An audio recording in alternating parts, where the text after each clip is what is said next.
Woodstock Fruit Festival, we'll see you there, August 20th, 28th, 2012. Question from Jen in Port Macquarie is hoping you could make a video about your experiences with drivers on the road, your ride around the world.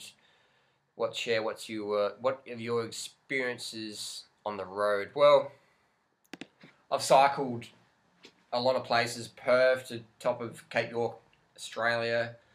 So just a lot of redneck areas there, but I had no problems except for maybe once you're in Queensland, also parts of South Australia. Cycled Seattle down to LA, cycled all through Europe, Spain, Luxembourg, Belgium, Holland, Germany, France, England, Holland, Netherlands, and Asia, Singapore, up to Cambodia, done a little bit of Central America, not a lot, but just Costa Rica. I've found Australians definitely, hands down, the winners of fuckheads on the road. America, I didn't get a single bit of road rage from cycling Seattle down to LA. Actually, one time, some kids in a car said, "Put your shirt on, you faggot." That was, that's all right. But Australia, man, I've had poles thrown at me, bottles thrown at me, cups of Coke thrown at me. I had a Big Mac thrown at me a few times. I could tell because the smell of a Big Mac, the special sauce. Asia, no road rage at all, except for one time a Westerner on Koh Samui, or Koh Phangan, gave us shit for riding our bikes on the road. And we told him to get his fat fucking gut out of the way so we can keep riding. And then we threatened to fucking slash his tyres. But I don't recommend doing that, but that's, sometimes I get a bit fired up. But I don't think that's the best idea, to get fired up and to be violent. I've gotten into plenty of fights, that's why I do kickboxing and boxing. And it's good to have self-defense. I think the main thing is have self-defense, and I know how to fight, and I know how to run. So if I can't beat anyone in self-defense, I can always run. So the violence, it's sometimes you got to defend yourself. And I'm not saying that's recommending people to do that, because everyone's different situation. But I'm saying to myself that I've had plenty of bingles and panel beating and stuff like that, and blood noses and dropping people on the ground, stuff like that. But I don't think it's the best thing. But sometimes you snap. So you always want to be careful what you do, because you don't want to kill anyone, because it can happen, man. It's easy to kill someone. You punch them in the throat, they're down. So you always want to avoid violence, I think, if you can, or just be a skilled fighter and know how to take down someone, things like that. But you're best off just avoiding it. So my recommendations would be to live in areas where they're conducive to cycling. I don't like living in fucking redneck areas, because you just get into fights so much. I mean, I get into fights so easily.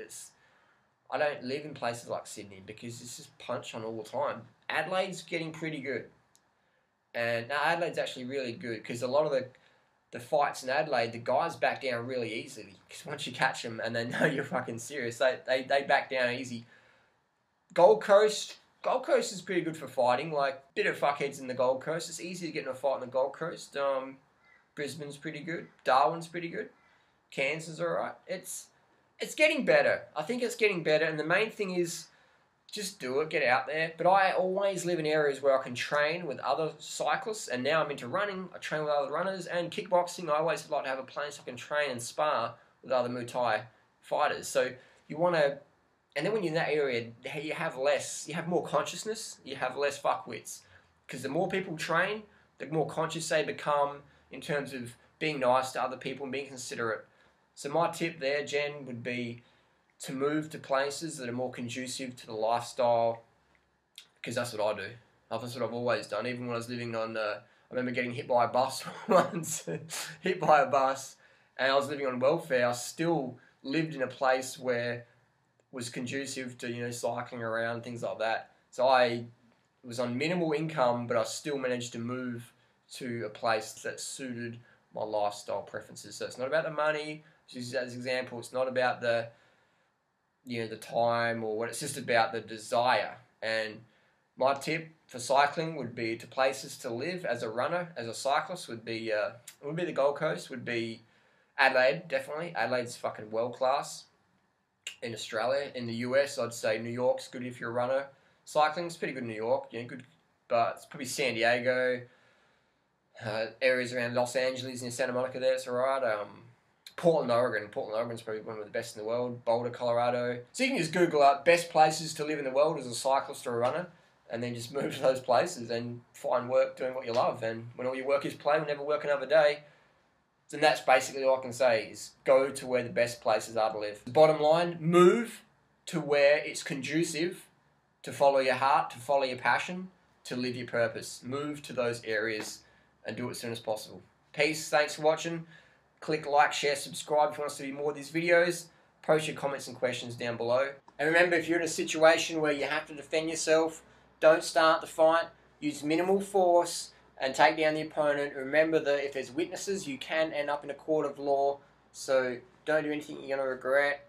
And use arm bars, use takedown maneuvers versus throat shots or head shots, because you can kill someone if you hit them hard enough. So you don't want to do that. So you don't want to do that just over a road rage incident. So be careful what you do. Do some training, learn some skill, and learn some finesse, some basic self-defense finesse, so you can control the situation versus the situation controlling you. Thanks for watching. Stay out of jail, and we'll see you on the road. Peace.